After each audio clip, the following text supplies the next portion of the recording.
What is going on, everybody? It is Alex coming back at you with another video, and today we are going to be taking a peek at the most popular picks chosen by you guys for PFF's mock draft simulator. So if you guys are new, I would love for you guys to stick around. Just wanted to give you guys a little extra content today because I forgot to upload round 3 yesterday, so I uploaded it this morning. Thought I might as well just do a 2-for-1 on this day. So again, would love that support. We're going to be doing a 2024 mock draft next week. Yes, I've been loading it up all day. It's going to be based actually off of the mock next week as well. So I've just been preparing the graphics for everything. So again, stay tuned for that. A lot of fun stuff is happening. Let's jump right into this because honestly, this is just a super unique video and it's a super unique article where we get to look at what basically you guys have been selecting, which is super cool in my eyes. But Bears fans, it's in a team order. Bears fans most likely select Will Anderson. As you guys see on my board, he is my #1 player in the class. If you guys do disagree with my board, which I know you will, feel free to join the Discord and always ask me if you're going to try to hate on someone like Isaiah McGuire. Say, hey, I want to see some Isaiah McGuire because we put in a lot of work trying to make sure that our opinions are accurate in this industry, especially myself, and I like to back it up with evidence. If you guys really want to, I'll hop in a room with you one-on-one and be able to show you guys exactly why I think the way I do, because I think that I can always put up my my board to the test, and if it doesn't succeed, well, maybe I should change it, right? But I digress. Pick #1 usually goes Will Anderson. Again, #1 player on my board, but I would rather go Jalen Carter because of the fact that interior defensive line is razor thin. So Houston Texans, I can't say pick #2 technically. I think it is actually by the order, but by the teams. Doesn't matter. But #2 most selected, Bryce Young. Makes sense. If he's there, take him. And then #12 is Jordan Addison. So I like Jordan Addison a lot. Reminds me a lot of Brandon Cooks. So being able to replace Brandon Cooks in the long run, not a bad move. I would personally technically prefer Quentin Johnston, but still waiting for all 22 on that game before I make an actual decision. Cardinals going at pick 3, Jalen Carter. Hallelujah. Thank God. That just makes total sense. It should be 55 or 52.4% of the time, not 25.4. He is the highest ceiling player in the class. Colts going to CJ Stroud. It fits. So quarterback making 84.7% of the team's decisions makes total sense as well. Seahawks at #5 as well as 20. It looks like the Seahawks fans are going Jalen Carter. Obviously, he probably will not be there unless those concerns about his personality are very legitimate. And then Jared Verse. Oh, that sucks. I don't like the fact that they have to admit this because, you should update your mock draft simulator when guys return, but that's perfectly fine. Jared Verse, so Simpson's currently #1 linebacker. I don't know why they just talked about him right there, but I assume maybe that's the second most popular. But yeah, Jared Verse, he's going to be featured in this coming week's 2024 mock. Should have come out, in my opinion, should have come out. Detroit Lions at #6. People love going Jalen Carter. There you go. So, Lions fans, I pray to God that there's some personality concerns and somehow you guys get to snag him. But, JPJ, going to be my man there. Interesting. At 18, the most selected player is Jalen Jones. So it looks like a lot of people are just trying to get the best corner that is on the board for PFF, maybe not doing the research themselves. I don't think Jalen Jones is necessarily a perfect fit. I don't think he's athletic enough necessarily to be a top-tier Lions DB, but JPJ is pretty much my upgraded version of Jalen Jones, so I really do like the idea, just not exactly the player. And you guys see it. Jalen Jones is #7 on my board. It's not like I don't like Jalen Jones. It's just I don't know if it's a great fit. Vegas Raiders going CJ Stroud. That is a perfect pick if he is somehow there. He's yet to decide as of the time of this recording whether he's coming out or not. And it's going to be pretty interesting to see how much NIL has truly changed the draft. Atlanta Falcons going Myles Murphy. Yes, absolutely. If he's there, you take him 10 out of 10 times. He is inconsistent as a pass rusher, but a really dominant run defender and has a very, very high IQ. Definitely something you want to work with on a team that is desperate for some extra pass rush help. Carolina Panthers. So CJ Stroud, most selected. Makes sense. Apparently, Anthony Richardson's 10% of the time. Will Levis, 7.4. So quarterback is the thing. Some people also love Quentin Johnston because I feel like they've just been watching Broshmo's videos. But for me, I think it's CJ Stroud. You could go an edge rusher here as well, especially if Miles Murphy somehow is here. I would love to see that, but it's a tough spot. It really is. I wouldn't really want to go after a QB. I'd rather test out with Matt Corral than or Sam Darnold and test out one more year. And if you suck, then you get a really good quarterback next year. And yeah, you don't know if those QBs are going to be great. And like you always say, like, oh, well, this class was supposed to be good. We still have 4 first-round quarterbacks. It's like it's not like this is an awful class. But the fact of the matter is, these quarterbacks all have major issues, and maybe that'll be the way it is next year. But the ceiling is higher for next year, and I'd rather take a shot on a player that will make a bigger difference than maybe somebody like Anthony Richardson on this team. Philadelphia Eagles, Miles Murphy is such like, oh, that is the dream. Miles Murphy, JPJ. Obviously, you guys see Joey Porter number 3 on my board. Miles Murphy, he is number 6.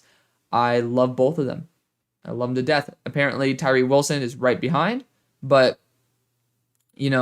I think that going after a high upside edge rusher totally makes sense. JPJ is a perfect fit. That is literally, I would take JPJ at 10 over Miles Murphy personally, just because of the depth of the edge, but that's just also because you guys know how much I love JPJ. So Titans going Paris Johnson. Offensive line definitely needs to be at least something you consider. I'm not as high on Paris Johnson as many other people, and we just redid his evaluation like a couple days ago on the Discord, and the consensus is pretty clear. This guy is heavily overrated. He has absolutely no anchor. He gets pushed back very easily. So for me, I'm just not necessarily in the mindset where I'm very excited with going Paris Johnson, but very athletic, very versatile, definitely nothing that is awful. Just I'd be a little bit more concerned than what the main consensus is. Jets, because obviously skip the Texans pick, going Paris Johnson as their most selected player. Makes sense again. Hyper versatile player. Broderick Jones right behind him. Tackle seems to be the right thing to do. Patriots, Paris Johnson. Again, I hope, apparently Jackson Smith and Jigba is the second most. I don't know why people don't want to just go after another Georgia tackle, but again, offensive tackle is a very good position to target. Packers going Jordan Addison doesn't exactly fit their mold because usually they like their bigger, thicker receivers, but I am not going to complain about going after a stud like Jordan Addison. Michael Mayer, Michael Mayer is definitely a good player. I just think that the Titans in round 2 provide just as good a value, if not better, especially at their pick. Commanders going Paris Johnson. Seems to be a theme. People love their Paris Johnson because, some people don't watch, and that's perfectly fine. Some people watch and love him, and that's great. Obviously, a lot of people using simulators will rely heavily on the experts board, which I have a lot of respect for PFF. But apparently people like Anthony Richardson. I have 99.9% confidence that they're not going to target a QB because Sam Howell is he's my QB1 last year, and he definitely deserves a shot at being a starter. But Paris Johnson, I do like that a lot. Can play tackle, can play inside. Steelers, once again, Paris Johnson. Another trend. Offensive tackle, definitely something I would look at. But maybe Graham Barton in later round 2 would be better in my opinion. I love Graham Barton. He's ascended to my tackle 3. I have not fully updated my board to reflect that, but man, Graham Barton's fun. Somebody where you guys should join the Discord, ask me to see some Graham Barton tape because that dude is just ridiculously talented. But Keely Ringo, I would love that as well. Tampa Bay Buccaneers, Tanner, no. Oh, man. So it's pretty obvious people are very influenced by the PFF board, especially by this. So Tanner, man, I'm just not on board. I would probably put him as a late 3rd at best, especially in this class. I would say a 3rd rounder, and that's not saying much, but man, it just shows that these picks are very, very guided by PFF's board. Quentin Johnston for the Jaguars, if he is there, I would love to see him along with Calvin Ridley, along with Zay Jones, why am I forgetting that dude's name? Wow, Christian Kirk. There we go.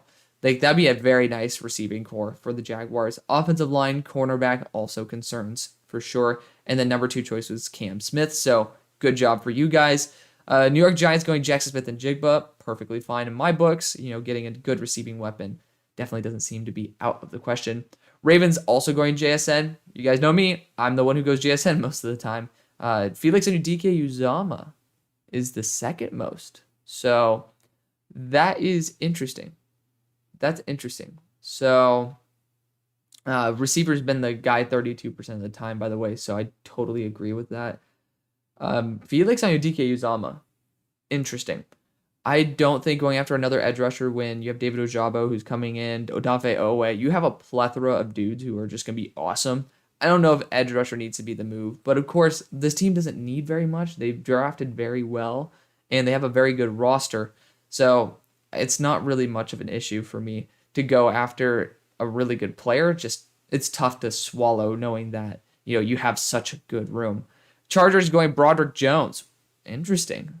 You also have Jackson Smith and Jigba, Trent Simpson, Anudike-Uzomah. Again, I don't really understand this Uzomah trend for the Chargers, but Broderick Jones getting another tackle, pairing him up with Jamari Sawyer again, never a bad thing.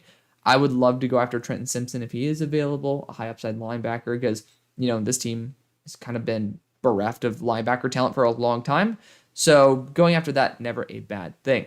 Cowboys, Antonio Johnson. I've gotten a bit lower on Antonio Johnson. I hope I have not moved him down on my board yet, so need to do that as well. But he's a good player. He's a Swiss Army knife, but I just don't think if there are other boundary DBs on the board, you should probably take them. And based on the fact that JPJ was the favorite to the Eagles pick there at 31, says it earlier, I think that that's a way, way better pick. You need to get a boundary corner if you're going to go DB. You could go Antonio Johnson just because he can play anywhere, but I feel like that'd be a little bit of a waste. Pick 26, Anton Harrison. Perfect. Love it. Big fan of that one. Left tackle, right tackle versatility. He's my, number 3 tackle on the board, because if we want to consider Peter Skoronski one. I'll scroll down so you guys get to see a little bit more of my board as well. Minnesota Vikings, Christian Gonzalez. I have him, I believe, as a top 20 player, and I do. Definitely a perfect fit for the team. Broncos, Anton Harrison as well as the favorite. Isaiah Foskey right behind. I can honestly see both of those guys being picks for the Broncos on draft day. I think those are both really good fits to the team that kind of is looking for a very versatile, athletic edge rusher as well as a star tackle at right tackle. Bills, Bijan, yeah, if he's there, you take him. I don't think I need to explain that to you guys. Chiefs going BJ Ojulari. I love that, but he doesn't fit the SPAG 265 plus. But if he does end up being selected there, he's a top 10 player on my board. I really like him. Then we got Rams going Voorhees in the second round. I really do like Voorhees. I do. But not as much as I used to. And again, it's another guy who I need to update on my board. So I'll take it on the chin and say that. Definitely somebody where he has some really good tape, but he leans too far forward. There's easy to correct stuff that will make him a better interior offensive lineman. But that one, it's a little bit concerning seeing him get absolutely shellacked time after time after time, especially versus Notre Dame. That was the all-22 that I saw of him from this year. I just got continually swim moved left, right, and center. New Orleans Saints, Drew Sanders, love it. I'm such a huge fan of that pick. So Hendon Hooker comes off the board 5.4% of the time. Awesome. I love Drew Sanders. My number 1 linebacker for sure. Blake Corum, again, this continues to do this. You got to update your board because some people just don't follow the Twitter feed and just understand who's coming out and who isn't, and I don't blame them. And a big organization like PFF should absolutely be ashamed of the fact that they can't even update their board. It doesn't make sense because a lot of people don't follow every single tweet. And hell, I didn't even know Mozzie Smith came out 2 days before I made a video. I check Twitter all the time to make sure about that. So for people who don't really who trust PFF, kind of bad look on them overall. But then Emmanuel Forbes he's awesome. So being able to get another corner there, never a bad thing. But you got Kenko who's been doing a good job in the slot. Don't think that a guy like Emmanuel Forbes would necessarily be essential. And then Niners, most selected position, offensive tackle. Okay. I know it's pick 149, but I I don't know why they wouldn't say what the offensive tackle is, but that's a weird way to end off your article, but that's perfectly fine. So that's going to be the video. Obviously, you guys get to see my mock drafts every single week. So let me know what you guys think. I want to appreciate you guys for doing everything for me. I'll see you guys on the far side.